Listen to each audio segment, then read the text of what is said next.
de Jesus. Amém e amém. Pode se assentar em nome de Jesus. Meus amados irmãos, nós nesta hora queremos já agradecer primeiramente a Deus e depois queremos fazer os nossos agradecimentos ao Ministério de Pirituba, na pessoa do nosso pastor Ricardo, e a todos que confiaram nesse trabalho, a qual Deus colocou em nosso coração, e minhas palavras de agradecimento, a minha expressão de profunda gratidão a Deus, ao nosso pastor, ao ministério, pelo apoio incondicional e a confiança depositada em nós para a realização desse livro missionário. O propósito, na verdade, primordial desta obra é formar indivíduos com um desejo ardente e uma paixão inabalável pelas almas, além de incutir uma visão missionária. Então agradecemos sinceramente por nós e proporcionar essa grande oportunidade. Eu quero já apresentar nosso pastor Ricardo, nosso pastor presidente. Fica de pé, meu pastor. Aqui está nosso pastor presidente do Ministério de Pirituba. Quero já apresentar, é um dos palestrantes. Quero apresentar também nosso irmão evangelista Leonardo, também será um dos palestrantes dentro desse curso. Quero apresentar nosso também pastor Lucas Gomes, que aqui está, fique de pé, nosso irmão. Ele será incumbido de iniciar hoje essa palestra. Quero apresentar também o presbítero Romildo, Assembleia de Deus do Ministério do Belém, meu amigo de muitos anos, também será um dos palestrantes desse curso. Quero apresentar também nosso irmão diácono, o Yuri, também professor. Depois estaremos falando de cada um, a profissionalidade dentro das escrituras de cada um dos irmãos. O tempo foi muito curto para a gente pegar, mas Lucas é professor, Yuri é professor, pastor Ricardo também, nosso irmão, que aqui está o evangelista Leonardo, pastor também Romildo, juntamente comigo, nós seremos, na verdade, os palestrantes desse curso missionário. Eu quero nessa manhã, nesse dia, dar um bem-vindo a esses palestrantes que estará incumbido, na verdade, de transmitir para nós a maior missão da igreja, que é a obra missionária. Como que a igreja vai receber os palestrantes? Sejam bem-vindos em nome de Jesus. Amém. Deus abençoe os nossos amados irmãos. Dentro disso, o tempo não nos espera, mas eu quero desde já, Fábio, desde já abrir aqui, meus amados irmãos, que é importante para todos que estão aqui. Você que conhece e os que não conhecem, sabemos que missão nasceu no coração de Deus, amém? E é importante da onde nasceu a missão, e nós queremos aqui dar uma rápida introdução a respeito da missão de Deus dentro do Brasil, Então nós vamos observar que desde a sua fundação no Brasil, com a chegada dos missionários Gunnar Ving e Daniel Berg, em 1910, a Igreja Assembleia de Deus, ela tem dado milhares de frutos e deixado em sua memória muitas histórias maravilhosas, de vidas libertas através do poder de Deus. Este legado prossegue até os dias de hoje, entre lágrimas e sorriso, lutas e vitória, mas a obra do Senhor jamais vai parar, em nome do Senhor Jesus. Desde a fundação no Brasil, com a chegada desses missionários, Gunnar Ving e Daniel Berg, a Igreja Evangélica de Deus tem dado milhares de frutos e deixado em sua memória muitas histórias maravilhosas de vidas libertas através do poder de Deus. E esse legado prossegue até os dias de hoje. Então, eu quero só, na realidade, dentro dessa introdução, dizer aos irmãos que tudo partiu desses dois homens que, na verdade, vieram para a América, aonde, na realidade, trouxeram essa difusão missionária, e isso chegou até nós nos dias de hoje. O texto que nós lemos, vocês observou que Jesus deu poder para a igreja, para pregar, para curar, e é isso que toda igreja tem que fazer. A igreja só cresce se a igreja fizer missão. E Deus colocou isso no nosso coração para que nós criássemos esse livro, irmão. cada um de vocês que estão recebendo o livro. É a primeira edição que nós estamos lançando para poder gerar uma agência missionária e gerar missionários, pessoas que tenham desejo. Como fazer missão, como que eu ganho uma criança, como que eu ganho um jovem, como que eu prego o evangelho no século 21. Eu quero entender que se todos nós atentarmos para isso, irmãos, você está dentro do centro da vontade de Deus. Oxalá Deus possa fazer hoje isso em nossas vidas aqui, em nome de Jesus. Amém? Eu quero já chamar aqui nosso irmão, pastor Lucas Gomes, que já estará dando início a essa palestra missionária. Amém? Vamos dar um bem-vindo ao nosso irmão. Os irmãos estão contentes com a presença do nosso irmão pastor Lucas Gomes. Quer dizer amém? Amém. Que chique, quem é o Breno? A palavra já está com o nosso irmão. Oi, pastor. Amém, filho. Tudo bem? Amém. Obrigado. Amém, filho. Meus irmãos, Pai do Senhor. Amém. Eu quero externar a minha gratidão a Deus e dizer que estou muito feliz de poder estar esta manhã junto com os irmãos para nós compartilharmos um pouco do que diz respeito à Bíblia.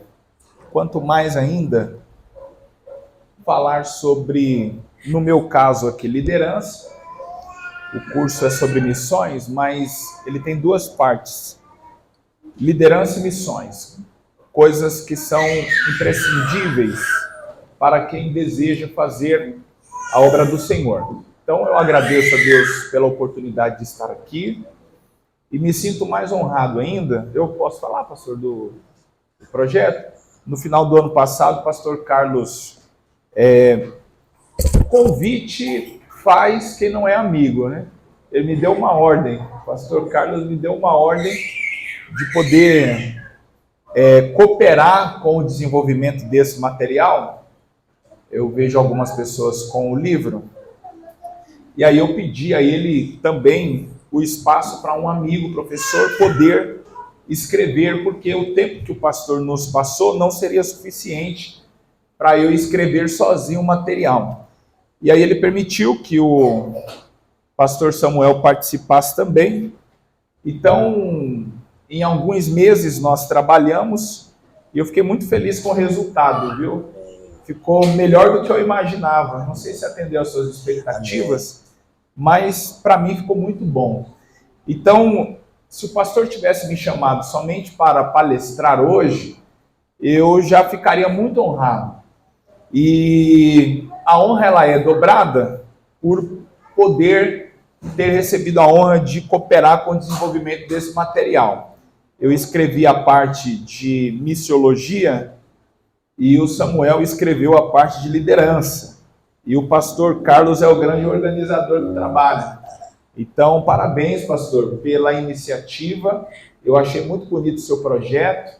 Que Deus honre ele, que possa crescer todas as vezes que o Senhor tiver como proposta reunir pessoas para falar de missões, que haja no mínimo um grupo como esse, ou quem sabe ainda mais. Então, que essa semente plantada possa germinar e as pessoas saiam daqui de fato decididas em fazer a obra do Senhor. Eu não conheço um curso nesse modelo. A gente conhece cursos de teologia em que na sua grade oferece matérias de missiologia. Pelo menos esse é o conhecimento que tenho. Então, para mim, pelo menos na região aqui, é uma novidade. Então, que as pessoas possam receber dessa forma, como novidade, como um investimento no reino, e possam fazer uso desse material, aproveitando essa oportunidade, e que Deus possa honrar cada investimento que o Senhor fez. Eu ouvi uma frase uma vez que diz assim, que o céu não deixa nada de graça. Então que Deus possa te devolver isso em ricas bênçãos, tá? Em saúde. Esse é o desejo do meu coração. E eu quero aqui fazer menção do pastor presidente, pastor Ricardo. Já algumas vezes estivemos juntos, então eu sei que o senhor também participa de tudo isso, porque certamente sem o seu aval nós não estaríamos aqui. Então muito obrigado pela sua confiança, que a Assembleia de Deus Ministério Pirituba possa crescer cada vez mais e adiante. Missão é um projeto do coração de Deus. Então agora nós estamos mexendo no coração de Deus. Diferente do que um coach famoso aí no Brasil falou, que nós somos o ponto fraco de Deus, eu diria que Deus não tem ponto fraco. Mas se fosse para dizer que tem, seria missões. Então quando a gente fala de missões, a gente mexe no coração de Deus. Então que Deus possa honrar a sua liderança, os obreiros que estão cooperando para esse trabalho, e que o Senhor levante pessoas para estar ao seu lado fazendo essa grande obra. Tá? Os irmãos palestrantes que falarão depois de mim, Deus abençoe vocês, é uma honra poder compartilhar a tribuna junto com todos. Deus abençoe, que na hora que vocês forem falar, vocês sejam aí também iluminados pelo Espírito Santo. Esse é o desejo do meu coração. Queridos, nós vamos ler um texto, está no livro de Juízes, somente o capítulo 1, versículo 1. Enquanto você procura, eu quero ainda falar sobre os meus materiais.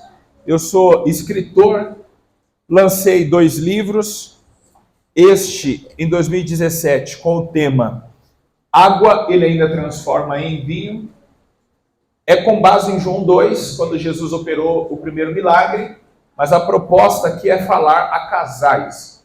Então, se você namora, se você é noivo, se você já é casado, independente do tempo, já há alguns anos, esta literatura tem abençoado casais. Aqui eu falo sobre as fases do vinho, a fase do vinho bom, do vinho ruim, quando chega na água, mas dentro da ótica do relacionamento. Então, automaticamente eu estou falando das fases de um relacionamento. E aqui você descobre uma questão que poucos se atentam quando leem João 2, que é o porquê o vinho acabou. Este daqui eu lancei o ano passado, tem o tema Mentoria para Pregadores. A proposta é orientá-los a ler, interpretar e aplicar os textos bíblicos. Faz parte de um projeto que eu tenho desenvolvido nas redes sociais. Então, assim como o pastor Carlos não me fez um convite, ele me deu uma ordem, eu vou dar uma ordem para vocês aqui. Qual é? Entrarem no YouTube e colocarem lá, Pastor Lucas Gomes, não esquece do oficial, Pastor Lucas Gomes oficial, porque se você colocar só Pastor Lucas Gomes, vai aparecer um outro Lucas Gomes, pastor também do interior, só que ele é branco, careca, usa óculos também, mas é branco e careca. Então, assim, preto, de óculos, só eu, tá? Então, coloca lá, Pastor Lucas Gomes, oficial. Aí você vai me achar. E lá no YouTube, eu desenvolvo qual trabalho? Mentoria para pregadores. Então, oriento aqueles que querem começar a pregar e aqueles que já pregam a interpretar melhor a Bíblia. E também alguns subsídios para a escola dominical. Então, assim, o canal é voltado totalmente à Bíblia, tá? Eu tenho certeza que vai abençoar a sua vida. Os que encontram... sim, o valor, né? Nós vamos pensar que é de graça. Cada um é 30, tá? Se você quiser levar os dois, é 50. Eu tenho uma maquininha de crédito aí, dá pra gente parcelar em 24 vezes, se você não tiver dinheiro agora. A gente dá um jeito de você levar. Vai ser bênção, tá bom? Então, um é 30, dois é 50. E se de repente você lembrar de alguém que ficou lá na sua casa, rapaz, eu vou levar 2 para mim, quero levar mais um, a gente dá um desconto maior ainda, tá bom? Juízes 1, versículo 1, nos diz assim: E sucedeu, depois da morte de Josué, que os filhos de Israel perguntaram ao Senhor, dizendo: Quem dentre nós subirá aos cananeus para pelejar contra eles? Amém? Como eu disse a vocês, o livro ele possui 2 partes. O curso possui 2 partes. A primeira delas é liderança, a segunda é missiologia. Embora eu tenha desenvolvido a parte de missiologia, nós vamos falar sobre liderança. Então, eu gostaria que aqueles que estão com o livro se voltassem para a página 9, a parte de introdução, e até a gente entrar nessa parte, eu queria fazer um comentário sobre o texto que lemos. Por que eu li Juízes capítulo 1, versículo 1? Porque de Deuteronômio para Josué, nós temos um cenário que se repete de Josué para Juízes, que seria o quê? O líder morreu, só que no primeiro caso, o líder, antes de morrer, teve uma preocupação de perguntar a Deus quem seria o responsável por atravessar o Jordão e liderar a campanha de conquista. No segundo caso, o líder morreu e não expressou a mesma preocupação de ter alguém para substituí-lo. E a gente percebe que quando Moisés fez essa pergunta ao Senhor sobre quem iria substituí-lo, quem iria liderar a campanha de conquista, o Senhor Deus falou assim para ele: olha, você conhece Josué, filho de Num, homem que tem o Espírito de Deus. Então é ele quem vai liderar o povo na campanha. O detalhe aqui é que o Josué, ele já acompanhava Moisés, se podemos dizer, durante toda a trajetória no deserto. Então, Deus não levantou para ser o substituto alguém diferente daquele que já estava sendo preparado por Moisés. Então, aqui a gente já entende que a primeira preocupação de um líder deve ser preparar alguém para substituí-lo. Essa é uma preocupação indiscutível. É uma preocupação indiscutível.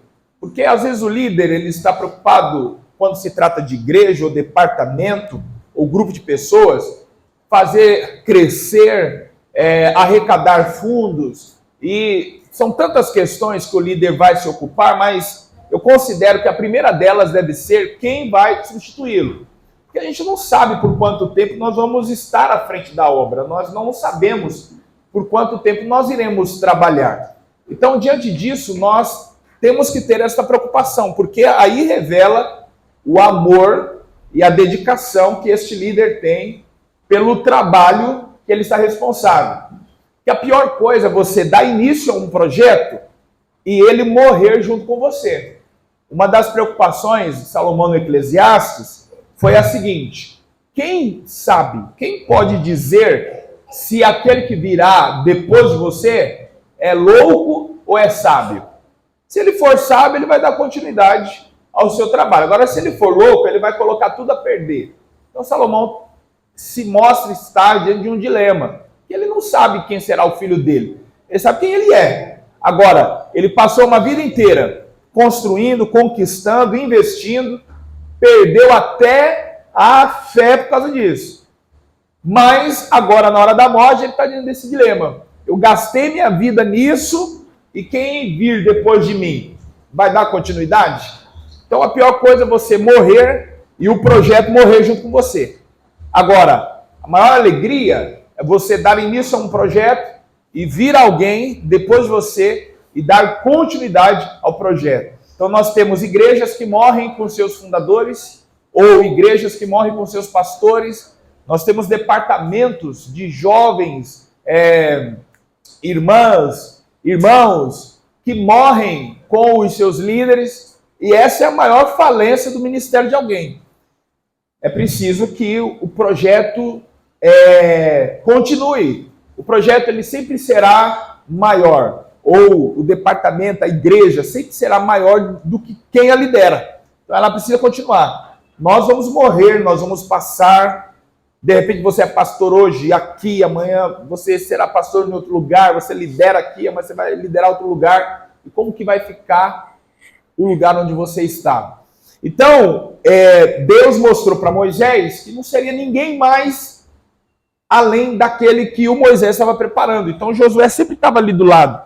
Primeira batalha que Israel enfrentou no deserto, Josué estava lá para liderar. Ao lado da tenda, quando Moisés entrava para falar com Deus, quem estava lá? Josué. Então ele participou de muitos dos problemas, ele viu como que o Moisés gerenciava as situações temporais, espirituais, os problemas com o povo, as questões com os inimigos que rodeavam, as questões sociais, quando faltava comida, água. Então, Josué estava treinado e ele tinha uma qualidade imprescindível, ele tinha o Espírito de Deus. Então, Deus falou assim, o homem está aí, está preocupado, mas já tem alguém para te substituir. Agora, Josué, muito provavelmente, ele liderou a campanha de conquista 25 anos. Alguns acreditam que toda a conquista se deu em 5 anos. Agora, eu sinceramente não sei o que o Josué ficou fazendo nos outros 20 anos, que não preparou ninguém. E aí, no texto que nós lemos, diz que morreu Josué e se instaurou a preocupação. Quem irá diante de nós para enfrentar os cananeus? Olha que problema, irmão. Que problemão. Então, Juízes é um reflexo de um povo que não tem um líder, pelo menos permanente. Porque esse povo se desviou, Deus se irou, os entregou nas mãos de seus inimigos, aí eles se viram em aperto, voltaram para Deus, Deus levantou um juiz, aí o povo conquistou a sua liberdade diante dos seus inimigos, serviu ao Senhor, o líder morreu. Aí a história se repete. Então, Juízes é um livro que, se você ler o capítulo 1, não que eu queira dizer que o livro é descartável, mas se você ler o capítulo 1, você já entendeu o livro todo. Já resumiu tudo. Porque só vai mudar o nome dos personagens, do líder, do inimigo, mas a situação é a mesma. A vida espiritual do povo é uma gangorra. Então, Juízes está para nós, para nos fazer compreender a importância de um líder. Então, se nós olharmos aí na página 9, no primeiro parágrafo, nessa parte introdutória ainda, deixa eu só fazer uma conta aqui, porque o pastor me deu um tempo, aí eu... nós vamos dar uma parada 10h15. 10h15 eu paro. 10 minutos de parada, depois volta a 10h. Aí eu volto depois. Isso. Tá bom. Bom? Então, maravilha. Perfeito. É só para eu não... Senão, dá meio-dia eu tô aqui ainda. Vamos lá. Primeiro parágrafo, depois do primeiro ponto aí, diz assim, ó. No entanto, liderar vai muito além de simplesmente atribuir tarefas. Ao contrário, implica em uma série de ações para efetivamente assumir as responsabilidades conferidas. Depois, no segundo parágrafo, deixa eu ver, tem o primeiro ponto, o segundo ponto. No segundo parágrafo, depois do segundo ponto, diz assim, ó. Assumir a liderança, portanto, não se resume apenas a uma posição de autoridade. Então, já que Juízes nos mostra os problemas de não ter um líder, e nós estamos aqui para entender um pouco mais sobre liderança, eu quero começar sobre o que não é liderar, o que não é liderança. No primeiro parágrafo, nós entendemos que não é atribuir tarefas. Então, tem gente que quer se tornar um líder, ou quer ir para o campo missionário, quer fazer a obra do Senhor, porque acredita que, sendo missionário, sendo pastor, ele vai mandar, vai distribuir tarefas, se assentar e só aguardar os resultados. Uma vez, uma pessoa compartilhou comigo que, em conversa com um líder sobre os maus resultados e que ele deveria tomar uma postura, fazer alguma coisa, ele disse assim, olha, eu sou gestor de pessoas, eu estou aqui para distribuir funções e supervisionar essas funções. E não estava dando certo, porque liderar não é distribuir tarefas. Ser missionário não é você andar com uma carteirinha, uma credencial, dando ordens no grupo menor, talvez, de missionários, aqueles que estão cooperando junto com você. Vai além disso. Também, liderar não se resume apenas em uma posição de autoridade.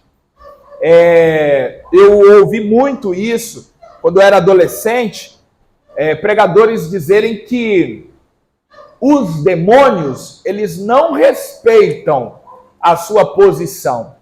Não dá para você expulsar demônios tirando a credencial do bolso e falando assim, ó, eu sou pastor, hein? No nome de Jesus, sai! Ó, eu sou um evangelista da Assembleia de Deus, sai! Não, ele não respeita essa posição. Agora, ele respeita a autoridade do nome de Jesus na pessoa de alguém que ora, que tem a sua vida no altar, que dá um bom testemunho. Então veja que é uma série de coisas. Né? Por que falavam muito isso? Sobre as pessoas que se assentavam na cadeira e agora assumiram uma posição e entendiam que eram a última bolacha do pacote. Não, liderar não é assumir uma posição de autoridade. Nós vamos ver que vai além disso.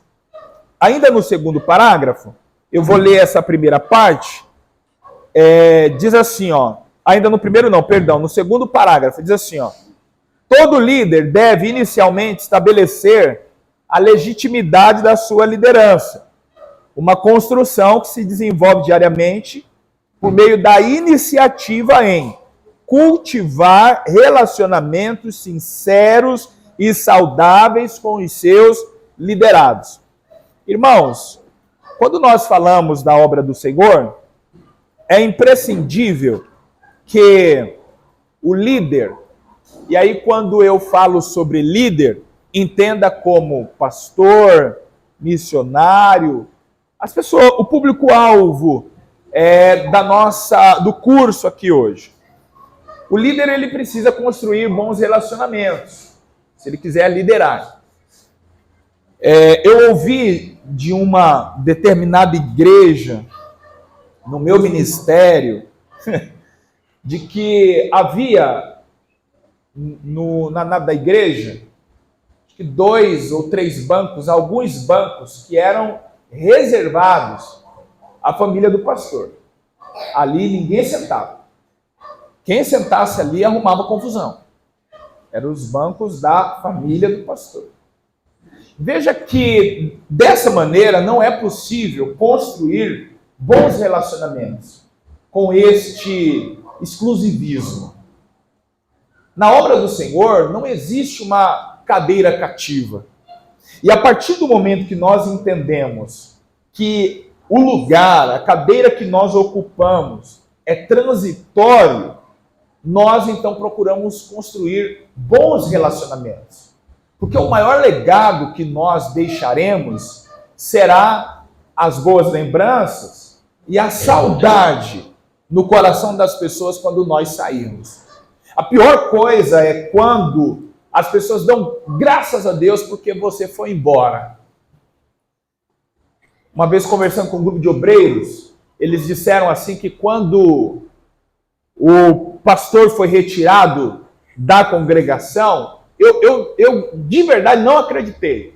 Mas pelo número de pessoas que dizem que isso aconteceu, eu falei assim, não é possível que esse absurdo aconteceu. O pastor saiu à noite, no outro dia de manhã os obreiros compraram fogos e soltaram no pátio da igreja. Então o pastor foi embora. Eu falei, não, você está de brincadeira. Ele falou, não, eu estou falando a verdade. Encontrei outros obreiros no mesmo lugar, disseram que fizeram isso. Eu falei assim, agora eu não sei quem é pior. Os que saíram ou os que ficaram soltando fogos. Então, nós precisamos construir bons relacionamentos para que a comunidade sinta a falta, para que a comunidade ore ao Senhor, para que Deus envie outro igual ou melhor. A saudade que eu digo, o relacionamento que eu digo, não é a ponto dessa igreja, desse departamento se agarrar com o pastor, com o líder, com o missionário, para assim, ninguém tira ele daqui. E se tirar, a gente vai falar com o presidente. Não é desse jeito. Porque nós não podemos nos apegar dessa forma. O próprio Senhor Jesus, fisicamente, não esteve para sempre. Ele disse, eu tenho que ir. Não me impeça, eu vou mandar outro. E o Consolador, o outro, no grego é o alós, é o igual. Parece contraditório, mas o grego ele é fantástico, que ele nos explica que existe outro totalmente igual. Se eu não vier e mandasse outro para cá, ia ser totalmente diferente de mim, talvez maior, mais baixo, branco, ou, enfim, totalmente diferente. A fala, a postura, didática, mas Jesus, ele disse que mandaria outro totalmente igual. E por isso nós não nos sentimos órfãos. E aí, espiritualmente, ele ainda garantiu: estarei convosco todos os dias, até a consumação dos séculos. O texto que o pastor Carlos leu disse sobre eles saírem para pregar e o Senhor cooperava com eles. Então, eles não estavam sozinhos. Então, uma liderança eficaz é aquela que cria bons relacionamentos, deixa saudade, e a comunidade, a igreja, anseia que o Senhor envie outro igual ou melhor. Página 13, a gente já entra no assunto, definindo liderança, e nos diz assim, ó: definição de liderança pode variar dependendo do contexto, das teorias e das perspectivas, mas uma definição mais concreta poderia ser: liderança é o processo de influenciar e orientar indivíduos ou grupos para alcançar objetivos específicos, envolvendo a habilidade de inspirar, motivar, tomar decisões eficazes e, quando necessário, conduzir através do exemplo, visando o bem comum e o desenvolvimento contínuo. Então, nós podemos resumir essa parte que liderança é um processo. Você influencia, você orienta, mas, sobretudo, você conduz através do exemplo. E quando nós falamos sobre conduzir através do exemplo, nós então nos lembramos de Jesus Cristo. Vocês fizeram isso agora? O slide, vocês fizeram agora? Já estava? Ah, meu Deus, o pessoal aqui é demais. Eu falei, rapaz, se o pessoal estiver fazendo agora, tá sensacional. Olha aí, que maravilha. Muito bem, parabéns, viu? Olha só, quando a gente fala sobre a questão de conduzir através do exemplo, a primeira pessoa que vem à minha cabeça é Jesus. Jesus deu aos discípulos a oportunidade de fazer. Nós vamos encontrar Jesus colocando os discípulos na prática, para pôr a mão na massa, para estagiar, podemos assim dizer. Lucas 10 e Mateus 10 é o exemplo dos discípulos participando de um estágio. Ó, vocês vão lá, pregar o evangelho, a casa que receber vocês entra, coma de tudo, determine a paz sobre aquela casa, se não receber, sacuda o pó das sandálias, cure enfermos, liberte leprosos. Então eles tiveram a oportunidade de viver o que até então eles somente viam Jesus fazendo. Só que Jesus não ensinou somente mandando fazer. Ele foi lá e fez. Então, o maior exemplo de liderança que nós temos é Jesus. Ele também conduziu seus liderados a partir do exemplo.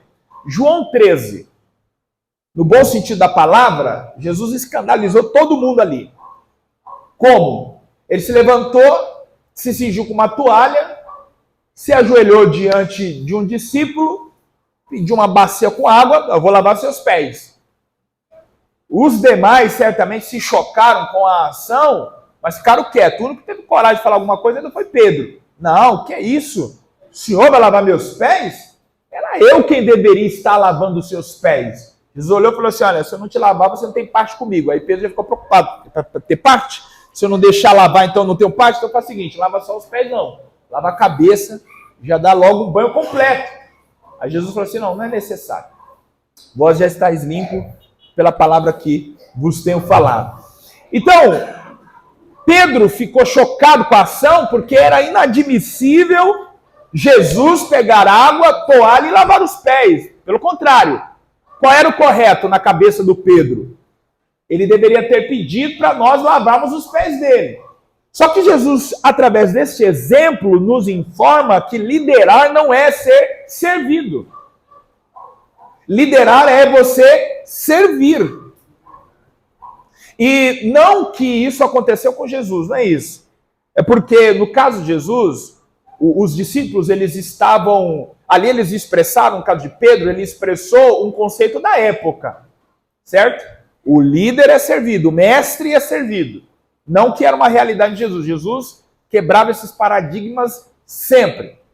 Mas, se tratando dos dias de hoje, a igreja, o grupo que lideramos, não pode se chocar com uma ação dessa. Tem que ser normal isso aqui. Seus liderados têm que ver você pegando a bacia com água, a toalha, e falar, não, isso aí é normal. O pastor Ricardo faz isso aí direto. Tá tranquilo. Eles se chocaram com Jesus por causa do conceito, a ideia da época do que era mestre e discípulo. Mas não por ser Jesus. Então isso tem que ser normal. As pessoas não podem ficar chocadas no momento em que você, líder, está servindo. Elas têm que ver isso como normal. Ah, não, o pastor chegou, abriu a igreja. É bem verdade que os diáconos estão para fazer isso, mas o pastor chegou para... Não, o pastor é assim mesmo. Ó, aí é a humildade em pessoa. Quando o povo não vai, ele vai lá e faz. O grupo de obreiros está para fazer. Mas se não tem ninguém, a gente vai lá e faz. Certo?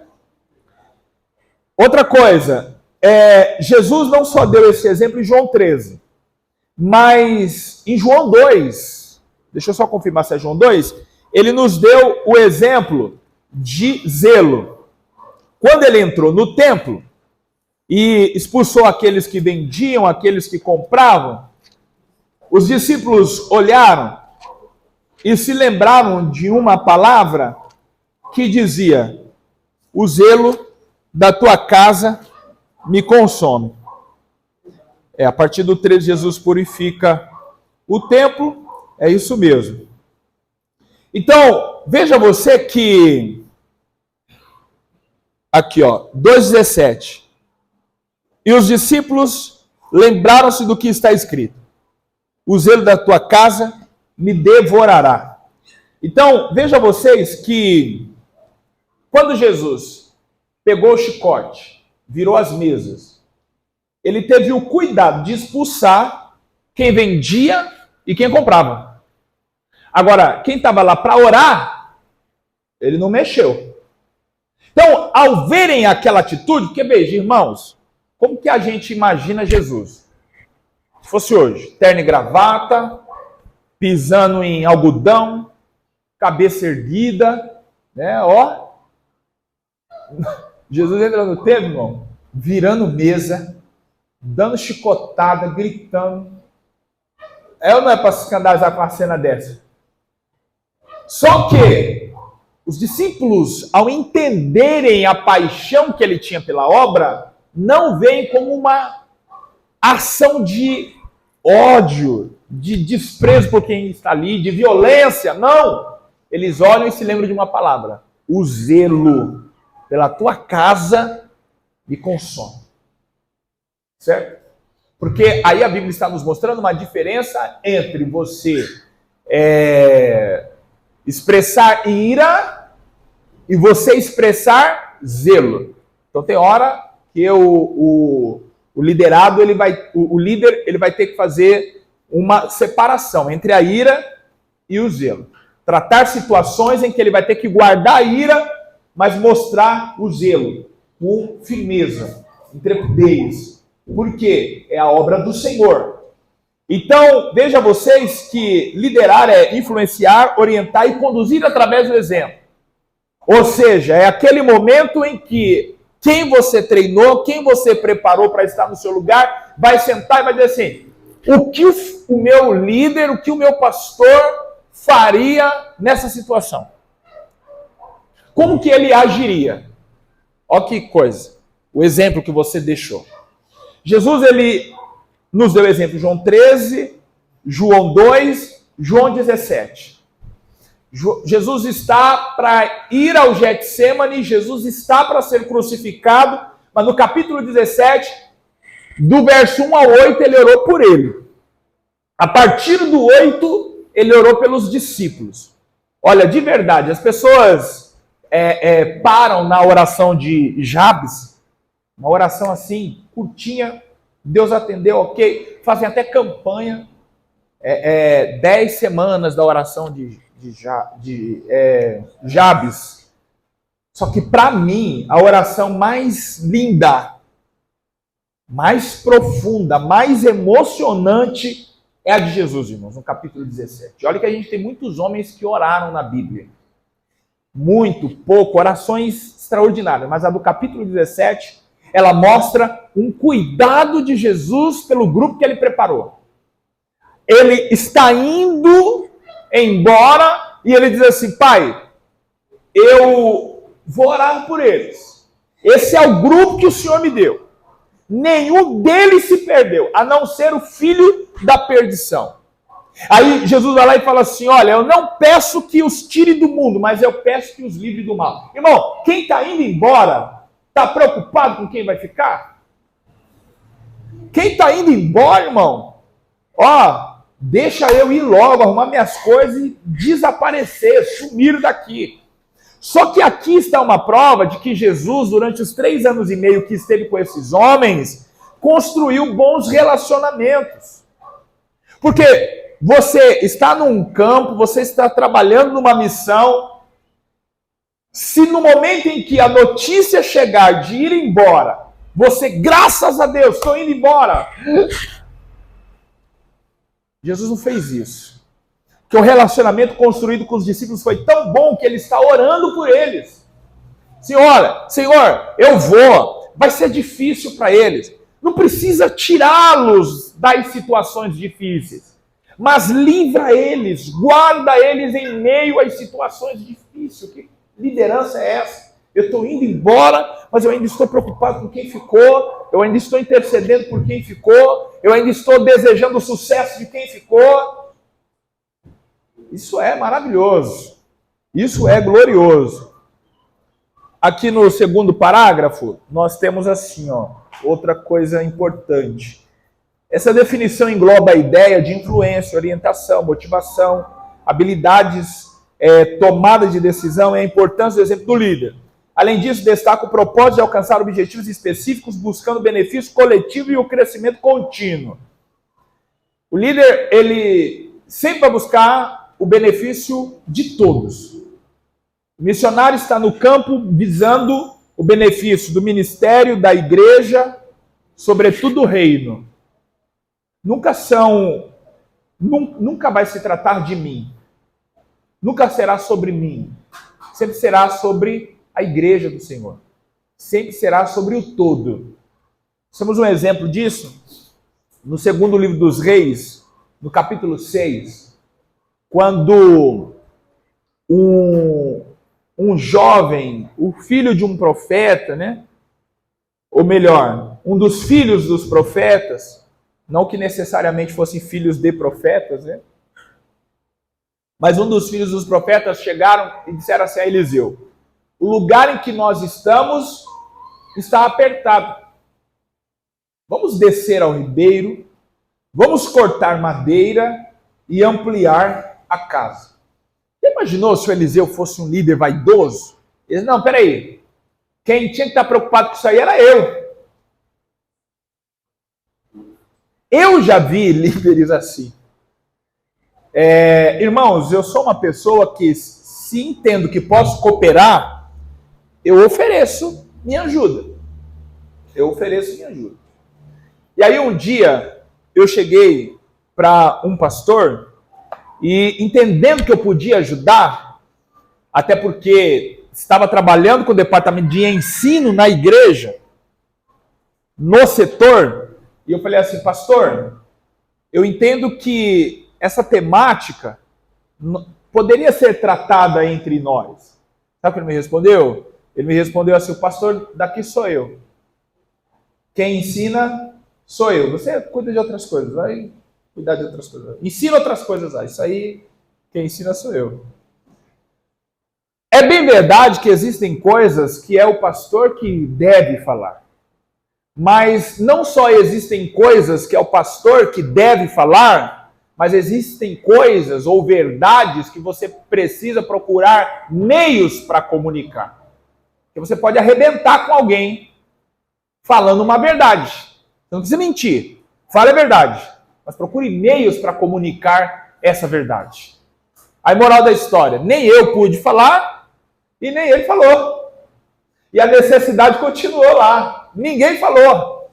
Então Eliseu poderia olhar e falar assim, não, peraí, o líder aqui sou eu. Como assim? O lugar está pequeno, para mim está ótimo. Quando eu quiser a gente cresce. Mas a humildade foi tão grande, falou assim, não, vamos juntos. Eu vou com vocês. Aí tá lá os meninos cortando madeira, o machado cai na água. Se é outro, diz assim, tá vendo aí? Se vira. Não, Eliseu falou assim, deixa que eu resolvo. Fez o machado flutuar. Certo? Então ele se envolveu com um projeto que não era dele. Por quê? Ele estava pensando no coletivo, no bem maior. Hoje, diríamos, pensando no reino, pensando no crescimento da obra do Senhor. Depois de Eliseu, nós temos um exemplo gigante na Bíblia. Davi, ou melhor, Salomão. Quem construiu o templo, irmãos? Salomão, certo? Mas o projeto era de quem?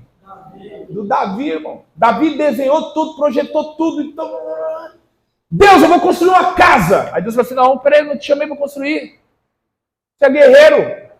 Mas, ô Davi, vem cá, gostei do projeto. Não, a planta está maravilhosa. Adorei. Me dá. Salomão vai construir. Era para o Davi ficar jururu, né? O projeto é meu e... Porque às vezes a obra de Deus é assim, a gente projeta, desenha e apresenta. A pessoa fala assim, ó, tá maravilhoso, mas é outro que vai desenvolver. E aí, você vai ser vaidoso? Fala assim, eu não vou compartilhar a ideia porque não sou eu que vou desempenhar. Tem gente que é assim, irmãos, na igreja. Se não for ele para estar na frente, ele não ajuda em nada. Oi? Não ajuda em nada, porque não vai estar na frente. De outro lado, nós temos o Salomão. Peraí, quem vai construir sou eu, e a planta é de outro? Não, vai ser do jeito que eu quero. Olha a humildade, me dá a planta. Eu vou fazer do jeito que o Senhor desenhou. Vai ter meu nome, mas vão saber na história que o projeto é seu. Então, existem projetos que nós vamos liderar, irmãos, que a gente às vezes não participou de nada, da construção, não fez nada. A gente vai só tocar a obra. E a gente vai ter que valorizar quem veio antes. A pior coisa, irmão, parece que, olha, é algo combinado entre muita gente. Como alguns líderes gostam de chegar em alguns lugares e mostrar que agora que está dando certo. Antes não estava dando certo, não, mas agora está dando certo. Não, tá vendo aqui? Tem quantos aqui? 50, tem 80. Mas quando eu cheguei aqui tinha só 20. Agora que o negócio tá bom. Não, mas a gente precisa valorizar quem veio antes. Tá todo mundo trabalhando. Paulo falou assim, olha, eu plantei, Apolo regou e Deus fez crescer. Um planta, o outro rega, vem outro e colhe. Mas a coisa mais difícil aqui quem está fazendo é Deus, irmãos. É Ele que está fazendo crescer. Então quem planta, quem rega, quem colhe, está no entorno de um único objetivo, o reino de Deus. E o Senhor é que será glorificado. Então, vamos lá, seguir um pouco. Na próxima página, 14, diz assim, ó, primeiro parágrafo. John Maxwell é um renomado autor, né, no caso, John Maxwell, um renomado autor e palestrante cristão sobre liderança, enfatiza o desenvolvimento pessoal do líder. Ele argumenta que a liderança eficaz começa com o crescimento individual. A pergunta é a seguinte, o quanto você tem investido em você para entender que pode ir à obra missionária? Quais investimentos você tem feito em você? Primeiro você investe em você. Primeiro você cresce para depois desejar que o lugar onde você pôs os pés, o trabalho em que você colocou as mãos, também tenha um crescimento. Porque aquilo que fazemos é um reflexo do que nós somos. Tem como uma pessoa que não investe em si mesma liderar um grande projeto? Então, assim, você investe na oração, então a parte espiritual. Oração, jejum, leitura bíblica. Aí você precisa desenvolver, agora você precisa ter um desenvolvimento para além do espiritual. Vamos dar um exemplo. Os irmãos que aqui estão foram unidos por um único sentimento, a obra do Senhor. De repente você pode ser enviado ou ir para uma outra cidade, outro estado, outro país, outro continente. Mas de repente você pode ficar aqui na região. Independente disso, nessa hora você está fazendo um investimento em você. Você está crescendo, você está aprendendo, você está mergulhando. E ainda que você já saiba, você está entendendo o mesmo assunto através de um outro prisma. Você está vendo a partir de outras lentes. Ainda assim está se desenvolvendo. É um investimento em você. Então o líder, ele primeiro investe em seu crescimento individual. Ele se capacita, ele se desenvolve para depois envolver, ou melhor, se envolver com uma obra. Na próxima página, a 15, tem aí a metade de um parágrafo. Depois do ponto está escrito assim, ó, a liderança nesse contexto não era uma responsabilidade administrativa, mas sim um chamado para guiar, orientar, conduzir e direcionar.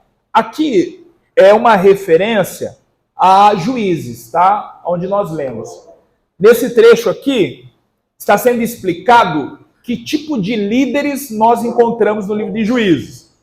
Eles não possuíam uma função meramente administrativa, mas eles foram levantados para guiar, orientar, conduzir, direcionar. Um juiz, na época, com uma função administrativa. Era aquele que armava uma tenda, como a que está ali fora, se assentava e ficava esperando o pessoal vir para ele julgar as causas. Líder administrativo. Ele fica sentado e espera os problemas chegarem. Agora, o tipo de líder que Deus levantou no livro de Juízes, eles não tinham somente essa função, de esperar os problemas chegarem. Eles se levantavam e iam de encontro aos problemas. Olha a diferença. Você não fica sentado esperando os problemas chegarem. Você se levanta e vai resolvê-los.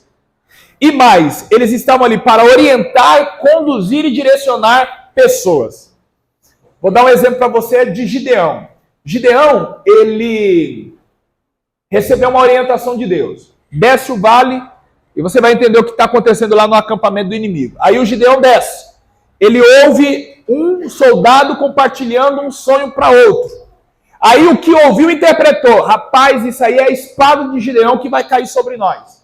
Quando Gideão teve essa confirmação de que Deus já estava na guerra e emocionalmente os midianitas estavam fragilizados, ele voltou, chegou para o exército somente de 300 homens e do outro lado havia uma multidão e ele disse assim para os 300 homens, peguem o cântaro, peguem a tocha e fazei aquilo que eu fizer. Então, se os 300 quebraram o cântaro, é porque o Gideão quebrou o cântaro. Se os 300 tocaram a trombeta, é porque o Gideão tocou a trombeta. Então, o líder, ele está para orientar. Então, ele faz, as pessoas fazem. E não ele manda e as pessoas fazem. Então, uma função meramente administrativa não cabe para quem quer ir para a obra do Senhor. Porque você terá que fazer. E as pessoas que forem chegando, elas irão copiar as suas atitudes. Aí, irmão, a obra se tornará imbatível, porque nós teremos um grupo de pessoas falando a mesma língua, se comportando da mesma maneira. O penúltimo parágrafo nos fala assim, ó, a Escritura Sagrada é permeada por diversos modelos de liderança, representando líderes capacitados por Deus, não apenas para guiar, mas também para instruir no caminho do Senhor. Um exemplo notável é a liderança estratégica de José. O que José fez? Olha que liderança José desenvolveu. Eu estou impressionado com esse pessoal aqui, viu? Eu falo, eles mandam o slide lá, ó. Que liderança José desempenhou? Ele conseguiu manter o status de uma nação. José, estou confundindo os personagens aqui. José, ele conseguiu manter o status de uma nação. O Egito, embora uma terra muito seca, era abastecido pelo rio Nilo. Então, quando havia fome no mundo conhecido da época, no Egito não tinha fome porque eles desenvolveram algumas técnicas na agricultura, entre elas de irrigação. Então, eles pegavam a água do Nilo e conduziam para o interior da região. Com isso, fertilizava o solo. Então, sempre tinha comida no Egito. De repente, o faraó teve o sonho, e a questão aqui está na interpretação do José. Ele falou bem assim, ó, vai vir 7 anos de bonança. É novidade isso aí? Para um lugar que nunca passou necessidade?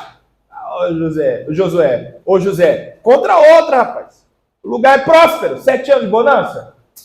Cadê a novidade? Não, senta que eu vou contar a novidade. 7 anos de fome. Primeiro que teve que ter Deus nessa situação para eles acreditarem que o Egito ia passar 7 anos de aperto, porque nunca tinha passado. Aí vai o José e fala assim, no período da bonança, porque, assim, se o Egito sempre foi uma potência, como assim 7 anos de bonança? Quer dizer que durante 7 anos a terra ia produzir mais do que o normal. Você está entendendo? 7 anos a terra ia produzir mais do que o normal. Aí o José falou assim, ó, aproveita o excedente e começa a estocar. Constrói celeiros nas cidades vizinhas, torna as cidades como armazéns e vai estocando, vai estocando. É um excedente, então a gente vai comer normal, a gente não vai se privar da alimentação. O excedente guarda. Quando vier os 7 anos de fome, aí sim, nós teremos para vender. Não vamos tirar do nosso, nós teremos para vender. Aí o faraó olhou e falou assim, não, perfeito, esse homem é o ideal, é você o homem, não vai procurar ninguém aqui, é você. 7 anos de bonança, construindo celeiros, guardando excedente, veio a fome. No segundo ano, José já está pronto para vender. As pessoas leem a história do José até o momento que ele se dá a conhecer seus irmãos.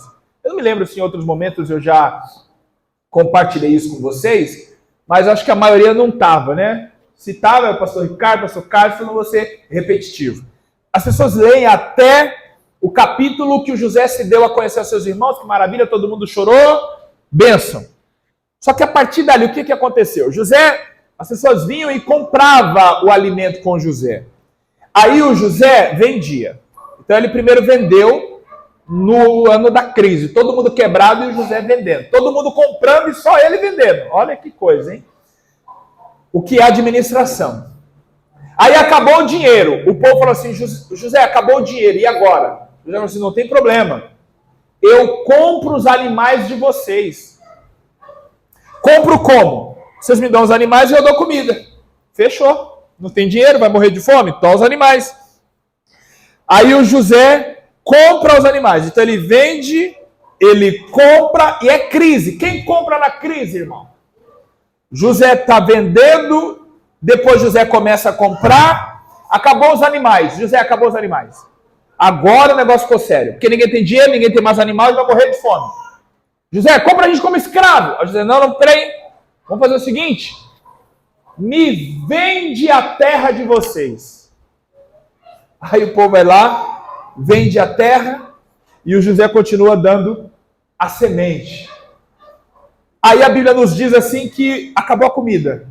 José, você já levou o dinheiro, você já levou os animais, já levou a terra, só falta a gente. Compra logo a gente como escravo. José falou assim, não, eu vou ensinar vocês a investir.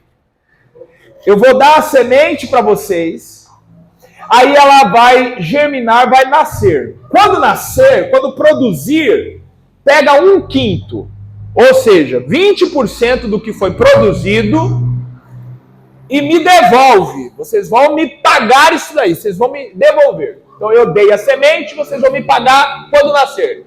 1/5, 20%. Os 80% que sobraram, vocês tiram dessa parte e planta e come o resto. A partir dali eu já não preciso mais dar nada. Por quê? Vocês vão só repetir o processo. Nasceu, me paga 20%, come e investe. E o Egito está onde nessa? Poderoso. Porque a Bíblia diz que o José conseguiu comprar todas as terras do Egito para o faraó. A arqueologia, e aí não quer dizer que a Bíblia está mentindo. Eu já vou parar. A arqueologia não quer dizer que o relato bíblico é mentiroso. Mas a arqueologia ainda não encontrou evidências do José no Egito, nem de Israel no Egito. Não encontrou. A arqueologia encontrou evidências bíblicas somente a partir de Davi. De Davi para trás ainda não encontrou. Mas a arqueologia entende que o fato de não ter encontrado não quer dizer que é mentira. Mas eu fazendo um exame em alguns livros históricos, eu sou professor de história, e eu encontrei que no Egito, todas as terras em determinado tempo passaram a ser do faraó, e somente as terras dos sacerdotes não foram compradas, porque eles faziam parte da nobreza. E o que é que a Bíblia diz? Exatamente isso. Que as terras do Egito foram compradas e dadas ao faraó, somente a terra dos sacerdotes não foram compradas. Então, se eu fosse arqueólogo, ao invés de ficar perdendo tempo cavando, eu ia ler a Bíblia. Então, a liderança do José foi tão extraordinária que o Egito já era uma potência. Ele manteve o Egito no seu patamar. Então, às vezes, você pode chegar em um lugar que já tenha um status. Qual será o desafio? Manter. Porque assim, a melhor coisa é você substituir quem não faz nada. Por quê? Tudo que você faz é novidade. Agora eu quero ver você substituir um Moisés, igual fez o Josué. Vamos parar, irmãos? Daqui a pouco a gente volta, né?